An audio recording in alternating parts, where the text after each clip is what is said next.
Sudaners, kumaha kabarna? Damang sadenerangan, saya si Otong kembali lagi di channel Ningali Film.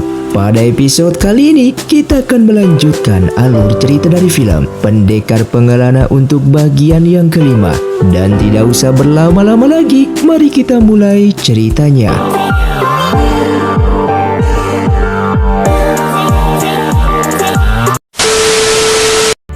Film pun dilanjutkan dengan diperlihatkannya pertemuan antara kerajaan telah dimulai. Terlihat Shin Ki membentak utusan dari kerajaan Bai sehingga perdebatan pun terjadi di sana. Karena tidak menemukan titik perdamaian, kerajaan Bai pun memberikan sebuah surat sebagai syarat perdamaian. Shin Ki yang membaca surat itu sangatlah terkejut dan segera diberikan kepada sang raja. Namun di sini sang raja justru membakar surat tersebut. Sementara itu Chen Ping memanggil Tuan Yan karena ia yang sudah mengetahui isi dari surat tadi, dengan mengatakan kalau Yan Hai anaknya Tuan Yan telah disandra oleh kerajaan Bai dan akan dilepaskan dengan satu syarat. Jika Xiao En yang merupakan master terkuat yang berada di dalam penjara neraka harus segera dilepaskan sebagai pertukaran, yang tentu saja Tuan Yan sangatlah terkejut mendengarnya. Kembali ke sang raja, ia pun memerintahkan Kasimnya untuk menyampaikan titah kalau pertukaran itu ia setujui. Xiao En akan dilepaskan dari penjara untuk ditukar dengan anaknya Tuan Yan, dan sang Kasim segera pergi ke lembaga penyelidik untuk menyampaikan pesan tersebut.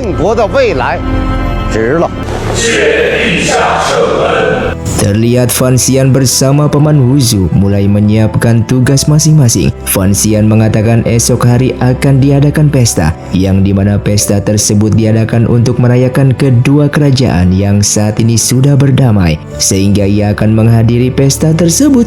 Lalu Paman Wuzu bertugas untuk mengalihkan perhatian Kasim Ho, yang pastinya selalu menjaga kediaman Ibu Suri. Paman Wuzu mengatakan bahwa kunci yang dicari saat ini berada di bawah kasur milik Ibu Suri. Mereka tidak bisa mencurinya begitu saja karena akan ketahuan. Fan Xian lalu memiliki sebuah ide. Mereka akan menduplikat kunci tersebut, mengambil yang aslinya dan membuat kunci yang palsu, yang nanti kunci yang palsu akan dikembalikan ke dalam kamar Ibu Suri.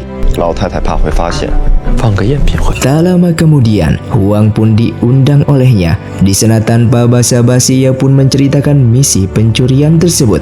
Huang pun sangatlah terkejut kenapa Fan Xian ingin melakukannya. Di sini Fan Xian pun menceritakan kunci yang dibawa kasur Ibu Suri merupakan milik ibunya yang ia butuhkan saat ini. Huang lalu dipinta untuk mencari tukang kunci dan nantinya ia mau kunci yang ia curi di kamar Ibu Suri tersebut supaya diduplikat secepat mungkin. Di malam harinya, pesta perdamaian kedua kerajaan saat ini hendak diselenggarakan. Fan Xian bersama Shin Ki memasuki area istana. Sebelum masuk, semua orang pun diperiksa karena dilarang membawa senjata. Namun Fan Xian lalu mengeluarkan pisau yang ia sembunyikan. Tidak hanya pisau, jarum beracun hingga obat-obatan yang sangat mematikan ia keluarkan semua dari bajunya, yang membuat semua orang di sana sangatlah terkejut sekaligus ketakutan. Fan Xian sengaja melakukan itu agar semua orang melihat di saat ia masuk ke dalam istana, ia tidak membawa barang yang aneh-aneh. Setelah masuk ke dalam aula, Bao Kun yang sudah sembuh menghampirinya dengan marah-marah karena masih memiliki dendam. Namun Fan Xian tidak memperdulikannya. Lalu ayah Bao Kun pun datang ke sana dan meminta anaknya itu untuk bersikap sopan dan segera duduk, karena Fan Xian sekarang merupakan salah satu menteri kerajaan. Lalu tak lama kemudian datang seorang pendekar dari kerajaan Bai yang bernama Yunzi. Ia merupakan murid dari Master Gujian, dan Gujian merupakan orang yang dituduh telah membunuh Lin Bao. Sesaat Liun memanggilnya, dan di sana Liun mencoba memanas-manasi Fan Xian dengan mengungkit kematian Tengzi. Tidaknya itu, Liun juga menyuruhnya untuk mengatakan kepada sang raja bahwa dalang di balik pembunuhannya itu adalah Fan Xian. Namun di sini Fan Xian bersikap tenang. Lalu tak lama kemudian datang lagi seseorang dari kerajaan Bai bernama Mohan, salah satu penyair dan master puisi yang kedatangannya mewakili kerajaan Bai. Sedangkan di luar, Kasim Ho seorang diri menjaga pesta tersebut. Yang pada akhirnya pesta pun diadakan dan semua tamu undangan diberikan makanan. Fan Xian tanpa peduli langsung memakan dan minum arak sesuka hatinya. Setelah itu Fan Xian pun bertanya kenapa sang raja memanggil. Di sana raja hanya ingin memberitahukan kepada Yunzi bahwa yang membunuh Jusu dan membunuh kedua pendekar wanita kemarin adalah Fan Xian. Meskipun terlihat lemah, Fan Xian adalah pendekar bela diri yang tidak pernah kalah saat bertarung di ibu kota. Di sini Yunzi pun menjawab ia yang sudah tahu. Alasan ia datang ke pesta ini hanya untuk melihat wajah Fan Xian secara langsung.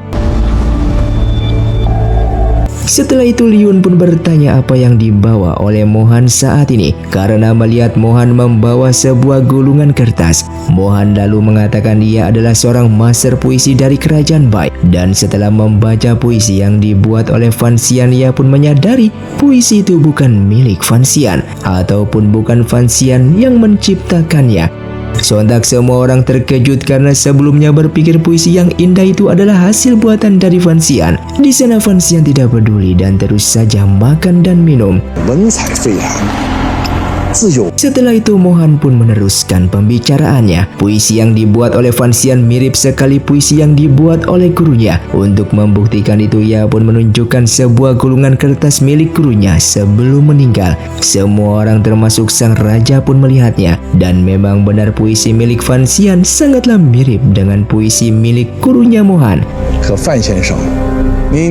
Sehingga terjadilah perdebatan memanas di sana dan Mohan menuduh Fan Xian mencuri dan mengakui puisi itu miliknya. Sesuai hukum yang berlaku seharusnya Fan Xian dijatuhi hukuman karena mendapatkan pasal mencuri, menjiplak dan mengakui hasil karya orang lain dan dipergunakan olehnya untuk kepentingan sendiri supaya terkenal.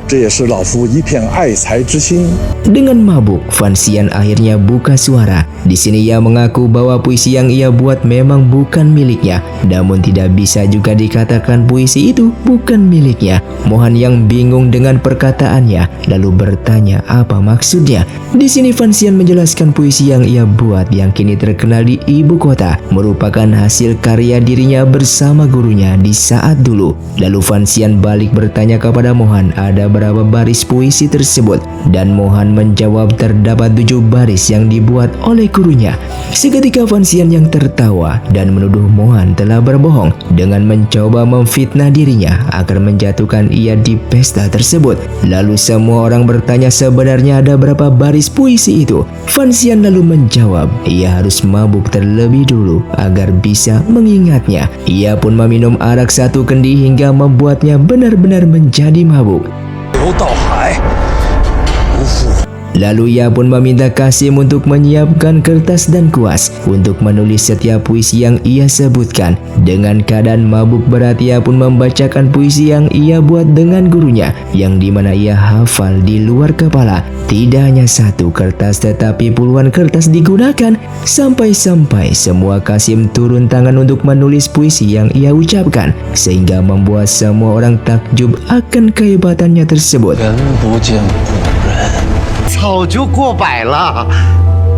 Setelah membaca puisi itu, ia pun menghampiri Mohan dengan mengatakan bahwa puisi yang ia buat bersama gurunya kalau ditulis di dalam kertas membutuhkan ribuan kertas untuk bisa menyalitnya. Dan saat ini ia belum sepenuhnya membacakan puisi tersebut yang pada akhirnya Fan Xian tepar karena mabuk. Sedangkan Mohan yang ketahuan telah berbohong tiba-tiba muntah darah dan pingsan di tempat. Diperlihatkannya para Kasim segera memanggil tabib. Sedangkan sang raja meninggalkan singgasananya dengan tersenyum. Singkatnya Fan Xian lalu diantar pulang. Sesaat ia dalam keadaan masih mabuk mengingat misinya dan meminta uang untuk memanggil tukang ahli kunci. Sedangkan Kasim yang mengantarnya tadi menemui ayahnya Fan Xian dengan mengatakan karena peristiwa itu kini Fan Xian dinobatkan oleh orang-orang sebagai dewa puisi tiada tanding dan sang ayah pun menjadi senang mendengarnya. 诗仙下凡了。 Sedangkan Fan Xian sendiri segera meminum obat untuk meredakan rasa mabuknya karena saatnya sudah tiba untuk memasuki kamar Ibu Suri. Namun ia bersama Paman Wushu telah bersiap dan saat ini Paman Wushu menggunakan pakaian seperti Yunzi, seorang pendekar yang datang membawa pedang di pesta sebelumnya agar apabila ketahuan orang-orang yang melihatnya menyangka ia adalah Yunzi dari Kerajaan Bai. Misi pun mulai dijalankan dan Paman Wushu sengaja menampakkan diri di hadapan Kasim Ho untuk mengalihkan perhatian dan mereka pun pada akhirnya bertarung.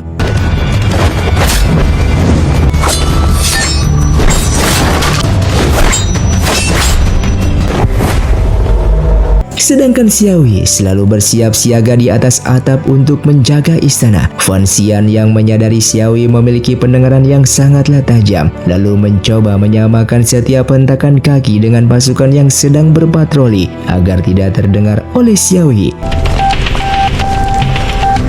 Setelah berhasil masuk ke dalam kamar pun menyiapkan dupa yang seketika pelayan yang mencium asap itu langsung pingsan. Begitu juga dengan Ibu Suri. Setelah berhasil mencuri kunci tersebut, ia pun segera keluar dan menemui Wang dan tukang ahli kunci di sana sesaat mengatakan kunci itu tidak pernah ia lihat sebelumnya dan seperti bukan berasal dari era zaman pada saat ini. Fan Xian tidak peduli dan memaksanya untuk secepat mungkin menduplikasinya. Setelah selesai, Fan Xian hendak kembali untuk mengembalikan kunci palsu yang dibuat ke kamar Ibu Suri.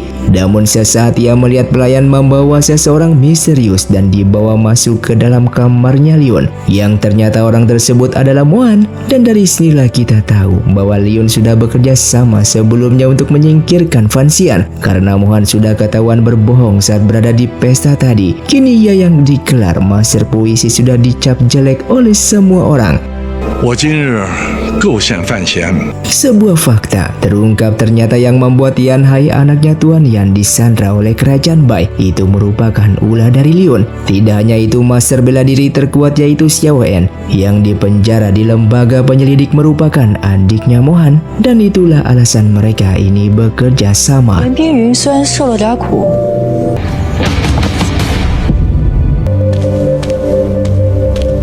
Singkatnya esok hari pun tiba. Chen Ping pun bertanya siapa yang mengundang Mohan untuk datang sebagai perwakilan di pesta antar kerajaan tadi malam. Karena tidak ada satupun yang mengundangnya, Liun pada akhirnya mengaku Mohan yang berasal dari Kerajaan Bai itu memang ia yang undang karena Mohan ahli sastra dan puisi. Dan yang membantunya mengundang Mohan adalah ayahnya Bao Kun yang merupakan menteri acara, sehingga ayahnya Bao Kun pun ditangkap. Di sana sang raja mengatakan Yan Hai memang diutus untuk pergi ke Kerajaan Bai sebagai mata-mata. Namun yang tahu akan hal tersebut hanya ia beserta Chen Ping saja. Dan apabila identitas Yan Hai sudah terbongkar maka seseorang sudah membocorkannya. Sehingga di sini Chen Ping menuduh Liun yang telah membocorkan rahasia tersebut dan bekerja sama dengan Kerajaan Bai. Namun Liun mengelak tuduhan itu dan bersumpah tidak akan pernah berkhianat kepada Kerajaan Qing. 你出宫。 Di sisi lain, Wang lalu menemui Fan Xian atas perintah dari Chen Ping dan ia pun memberikan informasi kalau Liun menuduhnya sebagai orang yang membocorkan identitas Yan Hai di Kerajaan Bai karena Fan Xian pernah bertemu dengannya. Tak lama kemudian, Bao Kun menemui Fan Xian. Ia pun sujud memohon agar Fan Xian membantunya membebaskan ayahnya yang kini ditangkap akibat bekerja sama dengan Liun. Namun sayang tidak bisa membantu karena itu adalah keputusan dari sang raja. Kemudian di saat Fan Xian bertemu dengan Chen Ping, ia pun bertanya apa yang harus ia lakukan saat ini karena Liun telah memfitnah dirinya. Chen Ping meminta ia untuk tenang saja karena masalah ini akan ia selesaikan sendiri. Kepergian Yan Hai ke Kerajaan Bai sebagai mata-mata hanya sang raja dan lembaga penyelidik saja yang tahu. Sehingga apabila Liun mengetahuinya, berarti di lembaga penyelidik terdapat pengkhianat yang bekerja sama dengan Liun untuk membocorkan informasi tersebut. 铲除后患，这个人 Sementara itu Tuan Yan menemui Tuan Mo. Di sana ia berkata sudah banyak orang-orang dari lembaga penyelidik yang sudah mencurigai dirinya sebagai pengkhianat yang hendak membunuh Chen Ping. Saat ini Tuan Yan pun ingin meminjam 3 pasukan milik Tuan Mo yang hendak dibawa untuk menemaninya pergi dalam bertemu dengan seseorang yang merupakan saksi mata bahwa Liun yang menyebabkan Yan Hai anaknya disandra oleh kerajaan Bai. 如今我能信得过的， Singkatnya Tuan Yan beserta 3 pasukan tadi bertemu dengan saksi mata tersebut. Lalu di saat hendak dihampiri, tiba-tiba ketiga pasukan itu segera membunuh saksi mata itu dan menyerang balik Tuan Yan. Tak lama kemudian, datang beberapa pasukan ke sana yang ternyata itu ulah dari Tuan Mo. Dari sinilah fakta mulai terungkap dan alasan Tuan Mo membunuh saksi mata tersebut karena ia yang tidak ingin Tuan Yan lebih jauh menyelidiki masalah ini karena pengkhianat yang membocorkan rahasia apapun di lembaga penyelidik kepada Liun adalah dirinya. Ia pun sengaja memberitahukan hal itu karena Tuan Yan yang tidak bisa berbuat apapun dan akan segera ia bunuh. Lalu tak lama kemudian Chen Ping bersama Fan Xian pun datang ke sana. Hal itu membuat Tuan Mo sangat terkejut karena kedoknya akhirnya ketahuan. Lalu pasukan di sana pun langsung dibunuh oleh pasukan hitam hingga menyisakan Tuan Mo sendirian. Di sini Chen Ping tidak menyangka kalau Tuan Mo merupakan pengkhianat lembaga penyelidik. Ternyata sejak awal semuanya ini sudah direncanakan oleh Chen Ping, bahkan jauh sebelum Fan Xian bergabung ke dalam lembaga penyelidik ini. Di sini Tuan Yan ditugaskan berpura-pura mengumpulkan pasukan lembaga penyelidik yang akan memberontak dan membunuh Chen Ping. Padahal itu memang perintah dari Chen Ping sendiri untuk melihat respon Tuan Mo mengenai Tuan Yan melakukan pemberontakan tersebut, yang pada akhirnya Tuan Mo tidak bisa berbuat apapun dan ia mengakui sudah bekerja sama untuk Liun dan memberikan informasi dari lembaga penyelidik kepadanya. Tidak hanya itu, Liun memang orang yang menyebabkan identitas Yan Hai diketahui dan ditangkap oleh kerajaan Bai. Lalu sesaat ia pun hendak bunuh diri, namun tiba-tiba Kasim Ho datang ke sana untuk menghentikannya. Saat ini Kasim Ho sudah mengetahui kebenaran tersebut dan ingin membawanya untuk menghadap kepada sang raja. Sesaat Chen Ping pun menghentikannya karena apabila Tuan Mo dibawa ke sang raja maka sama saja citra nama baik lembaga penyelidik akan tercoreng. Namun semuanya diserahkan kepada Tuan Mo dan harus memilih apakah dibawa kepada sang raja atau bunuh diri, dan siapa sangka Tuan Mo justru memilih untuk bunuh diri. Setelah itu Kasim Ho pun pamit dan hendak menemui sang raja untuk menceritakan semua kebenaran ini. Di malam harinya, Liun pun memiliki firasat buruk mengenai dirinya sendiri. Dengan waktu bersamaan, Kasim Ho menceritakan semua kebenaran tersebut kepada sang raja. Mendengarkan hal itu, sang raja menyuruhnya untuk memanggil Liun. Dan baru saja hendak keluar, Kasim Ho melihat Liun sudah sujud di depan pintu. Tak lama kemudian, Li Song sangat terburu-buru ingin menghadap kepada sang raja. Ia takut apabila kejahatan Liun terbongkar maka dirinya juga ikut terlibat.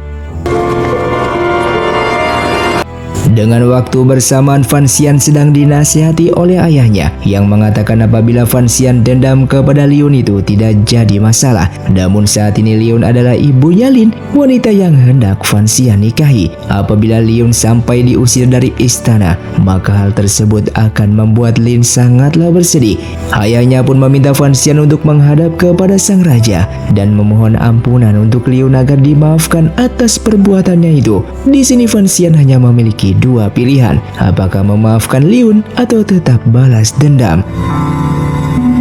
Sedangkan Li Song meminta ayahnya untuk memaafkan perbuatan Liun dan diberikan satu kali kesempatan. Sang raja menjawab yang berhak memohon bukan dirinya, melainkan seseorang yang ia yakini sebentar lagi akan segera datang. Dan benar saja Fan Xian lalu datang ke sana. Di sana ia pun menjelaskan kedatangannya yang saat ini ingin mengatakan sesuatu hal kepada sang raja. Dan sang raja bertanya apakah Fan Xian ingin memaafkan Liun, yang pada akhirnya siapa sangka Fan Xian justru mengatakan yang sebaliknya. Dengan tegas ia pun menjawab kalau ia ingin Liun dihukum seberat-beratnya sesuai peraturan di kerajaan ini. Mendengar hal itu, sang raja memerintahkan Liun akan disuruh pulang. Namun bukan pulang ke rumahnya, melainkan pulang ke kampung halamannya, yaitu diusir dari kerajaan dan tidak boleh kembali lagi. 劝不得。 Di saat ia hendak pergi, tiba-tiba sang raja memanah dari belakang dan tepat mengenai baju zirah. Liun segera menoleh ke belakang, dan apabila tidak ada baju zirah tersebut, maka anak panah itu akan menembus mengenai tubuhnya tersebut. Singkatnya, Lin pun menemui ibunya itu, dan kedatangannya saat ini hanya ingin bertanya 3 hal. Yang pertama, apakah benar ibunya yang ingin membunuh Fan Xian? Dan kedua, apakah ibunya itu yang menyebabkan identitas Yan Hai sebagai mata-mata utusan dari kerajaan Qing pada akhirnya terbongkar sehingga ditangkap oleh kerajaan Bai? Dan yang terakhir, apakah ibunya ini mengkhianati kerajaan Qing? Ketiga pertanyaan itu dibenarkan oleh ibunya. Sontak Lin sangatlah terkejut dan bertanya mengapa melakukan semuanya ini dan mengapa ibunya sangat ingin membunuh Fan Xian. Di sini ibunya berterus terang ia tidak ingin bisnis milik ibunya Fan Xian itu sampai jatuh ke tangan Fan Xian. Lalu ibunya meminta ia memilih antara Fan Xian dengan dirinya, dan Lin menjawab ia memilih Fan Xian sebab ibunya tidak pernah sekalipun memberikan perhatian kepada dirinya. Bahkan di saat ia sakit, ibunya juga tidak pernah menjenguk sama sekali. Di sini Liun mengatakan apa yang ia lakukan selama ini hanya untuk mempertahankan jabatan dan tahtanya saja. Ia tidak peduli sama sekali kepada Lin.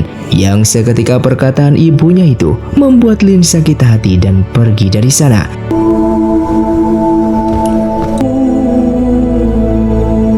Keesokan harinya Liun meninggalkan ibu kota dan hendak kembali ke kampung halamannya. Li Zong di sana telah menunggu untuk memberikan salam perpisahan. Tak lama kemudian, Fan Xian pun datang ke sana dan dia juga ingin mengucapkan salam perpisahan kepada Liun. Setelah bertemu, Fan Xian mengatakan dia sangat senang hari ini karena Liun berhasil ia buat keluar dari kerajaan. Lalu sesaat Liun menjawab bahwa ia sudah meninggalkan hadiah untuknya dan dia pun segera pergi dari sana. Di sini Huang merasa heran hadiah apa yang ditinggalkan Liun untuk Fan Xian, dan Fan Xian menjawab ia tidak peduli akan hal itu. Yang terpenting Liun sudah berhasil ia buat keluar dari kerajaan. 李云瑞的手段可不会这么简单。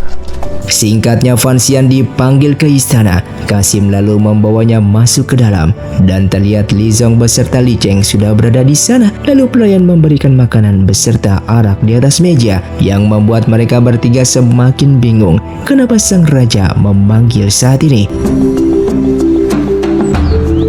Lalu sang raja pun datang ke sana dengan meminta mereka bertiga bersantai karena pertemuan ini hanya sekedar makan-makan biasa untuk berkumpul keluarga. Fan Xian yang sadar bahwa ia bukan salah satu keluarga kerajaan lalu ingin pamit, namun sang raja melarangnya pergi.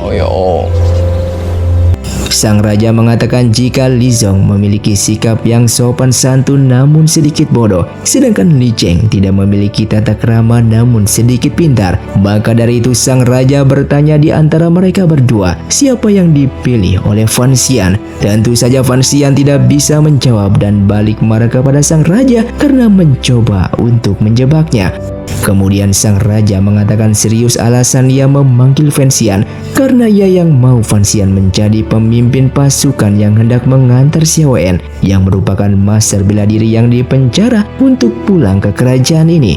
Tugas itu merupakan misi pertukaran supaya Yan Hai bisa dibebaskan, yang pada awalnya Fan Xian menolak karena apabila orang lain bisa kenapa harus dirinya. Raja mengatakan apabila ia menolak maka pernikahannya dengan Lin akan ia batalkan. Mendengar hal tersebut seketika Fan Xian langsung menerima tugas itu dan siap menjalankan perintahnya. Setelah acara makan-makan selesai dan semua orang telah bubar, Fan Xian menyadari ada sesuatu hal yang sedang direncanakan oleh sang raja kepada dirinya. Sementara itu Xiaoyi sudah menunggu Liun di tengah jalan. 来吧。Tak lama kemudian datang seorang pria dan memberikan informasi bahwa Fan Xian yang akan memimpin pasukan untuk mengantar Xiao En pulang. Mendengar hal itu, Liun sesaat meminta Xiao Yi untuk pergi ke perbatasan antara kerajaan Qing dan kerajaan Bai karena sebentar lagi Fan Xian akan melewati jalan tersebut. Sementara itu, Chen Feng meminta Fan Xian untuk berhati-hati karena tugas yang ia jalankan memiliki resiko tanggung jawab yang sangatlah besar. Dan satu hal lagi, Fan Xian harus mengingat nama seseorang yang berasal dari kerajaan Bai. Salah satunya adalah Zong yang merupakan jenderal kerajaan Bai. Setelah itu, Fan Xian pun pergi ke aula. Semua murid senior dari divisi ketiga telah menyiapkan alat untuk melindungi tubuhnya yang diberikan kepada dirinya. Kemudian di saat ia hendak pulang, Fan Xian mencoba salah satu senjata yang telah diberikan kepada dirinya. Namun sesaat ada keributan di luar, tiba-tiba salah satu warga terkena serangan. Fan Xian yang segera mencari siapa pelakunya dan mencoba menyerang menggunakan alat tersebut. Yang ternyata itulah dari Tuan Fei, gurunya sendiri. Di sini Fan Xian menjadi sangatlah senang karena bisa bertemu lagi dengannya.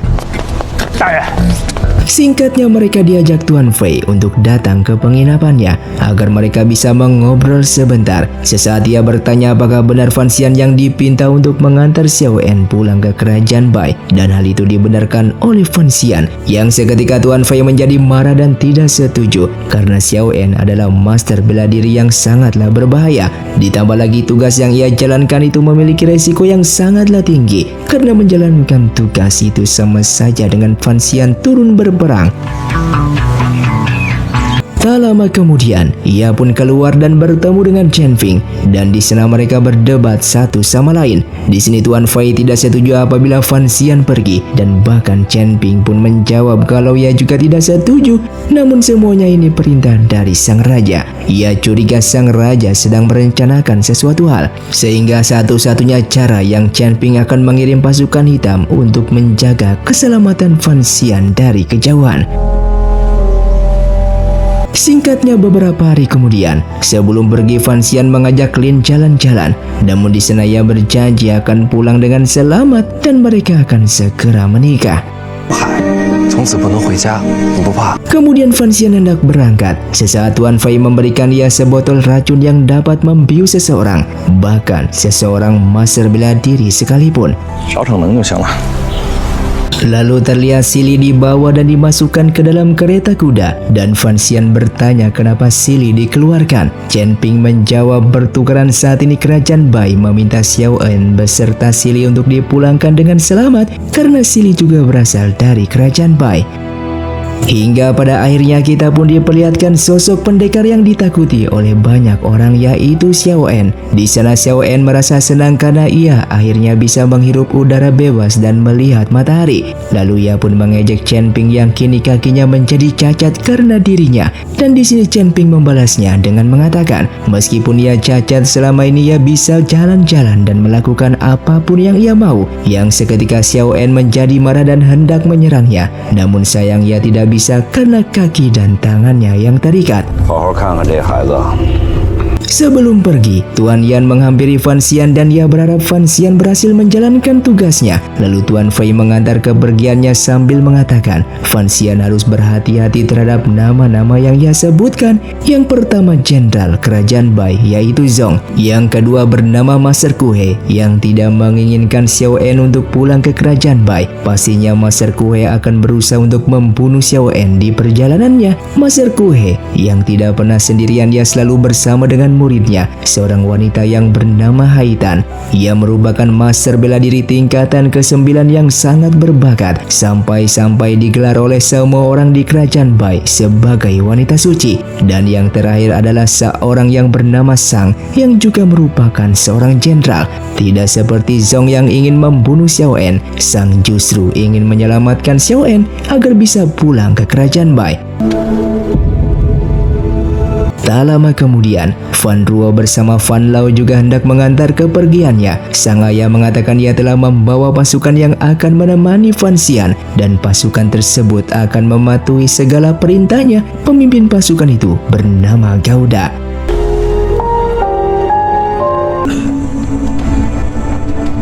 Singkatnya, di tengah perjalanan, Fan Xian menghentikan rombongan sebentar. Ternyata ia menemui Paman Wuzu yang memberikan informasi kalau rumah mendiang ibunya itu telah dijaga ketat oleh pasukan kerajaan. Ia pun berhasil masuk ke dalam dan mengecek kolam yang dikatakan berisikan mekanisme. Paman Wuzu telah mengeceknya dan untuk mengaktifkan mekanisme tersebut, mereka harus menginjak sebuah batu yang berbentuk seperti kunci.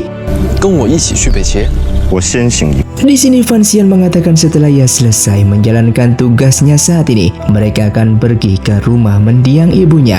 Supaya tugasnya cepat selesai, Paman Wuzu akan menghadapi Master Kue karena ia tahu Master Kue akan membunuh Xiao En, yang tentu saja tugas Fan Xian akan menjadi gagal. Sebelum itu terjadi, maka ia akan menghentikannya terlebih dahulu. Singkatnya, Paman Wuzu berada di sebuah tempat yang seperti menunggu kedatangan seseorang. Terdapat seorang wanita yang sedang berjalan sendirian dan sedang mengawasi Paman Wuzu di sana. Ternyata ia menemui Master Kue dan tidak akan membiarkan Master Kue membunuh Xiao En. Di sini Master Kue menjawab jika Xiao En pantas untuk mati. Lalu wanita tadi tiba-tiba menyerang sehingga pertarungan pun tak dapat terelakkan. Wanita ini bernama Haitan, muridnya Master Kue yang dijuluki wanita suci.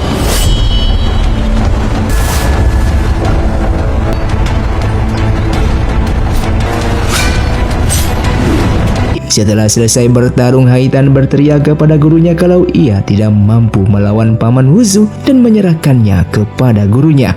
Master Kue meminta Haitan untuk membunuh Xiao En dan jangan sampai pulang ke kerajaan Bai. 海棠， 哇， Dan film pun bersambung. Terima kasih untuk kalian yang sudah menonton video ini sampai habis. Sampai jumpa di video selanjutnya. Saya pamit ulang dari ningali film si Otong, undur diri dan salam Sundaners.